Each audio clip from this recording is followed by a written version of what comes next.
Zamudio. Y mi nombre es Tania Milagros Carranza Lavado.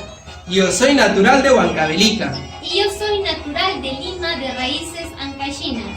Nosotros estamos participando porque nos encanta la música ancayina y sus costumbres.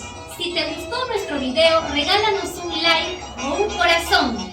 ¡Gracias, Shumaguaita Pomabamba!